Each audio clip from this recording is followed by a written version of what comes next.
In last year's victory over UCF, Jeff Godfrey started at quarterback, and before the game was over, they switched to Blake Bortles. Bortles is now your starter. Godfrey's at wide receiver. What are the challenges Bortles presents for your defense? Well, the thing he does, he commands our offense really well. He's one of those kids that's going to stay within what they do offensively and throws the ball well. He's kind of one of those kids you love to have a quarterback because he just handles every situation right for him. So, he's going to be a challenge for us. Godfrey also is very fast, though. Is this guy more one-dimensional? Does he sort of give your defense an advantage in that way? Well, I think that's a little bit misunderstanding about the kid because the kid's got great scrambling ability, and he doesn't scramble as much as Godfrey does, but if it's not there, he's going to take the ball and he's going to run with it. And the thing that he does is he keeps himself alive, so he runs to throw the ball, and then he'll take off on you. Not great speed, but good enough that he can hurt you. The UCF offense is pretty balanced. They're averaging 183 yards a game in rushing and 239 through the air.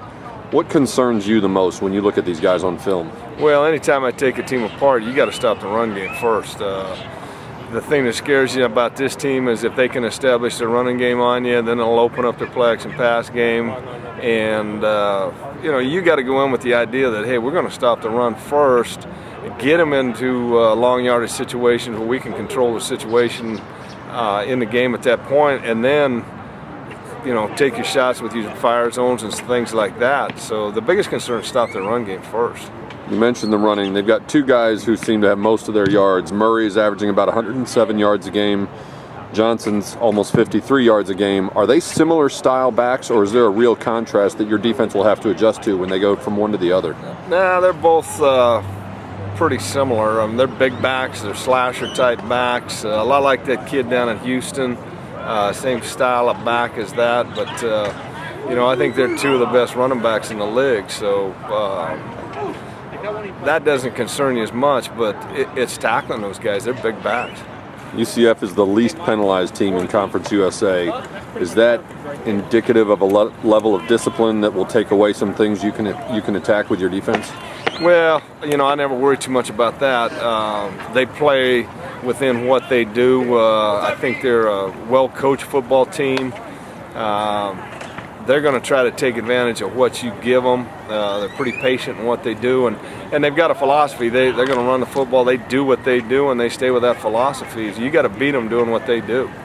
We mentioned Godfrey now at wide receiver. He's obviously a fast kid, an athletic kid. Does he look like a natural receiver yet, or does he still look like a very good athlete learning to play the position? I think he's growing as the years gone by, and he's starting to increase his catches. I think he's up to 20-plus catches. He's one of those kids they like to run the fly sweep with, bringing him back into the backfield. They do a lot of different things with him.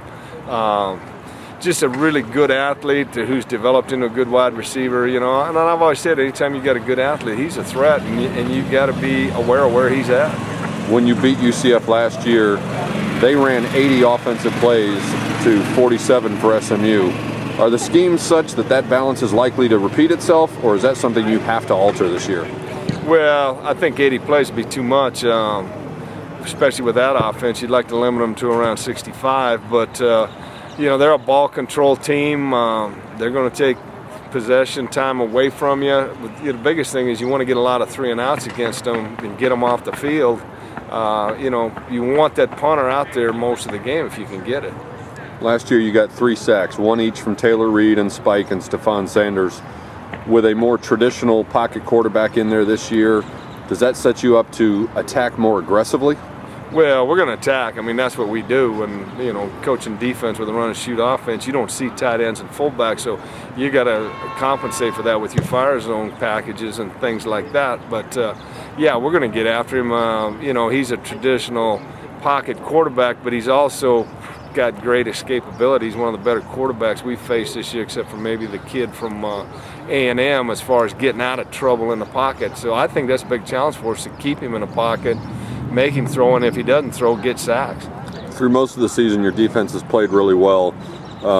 Coach Jones talked about how the defense kept you in a couple of games early while the offense was still starting to click, starting to come together. Now that the team is back at 500, what's the atmosphere and temperature in the room when you have your defensive meetings or your guys out on the practice field going down the stretch? Well, I really like our focus right now. We got a lot left to play for out there. You know, there's still a conference championship that's available for us. You know, we're playing for a bowl game.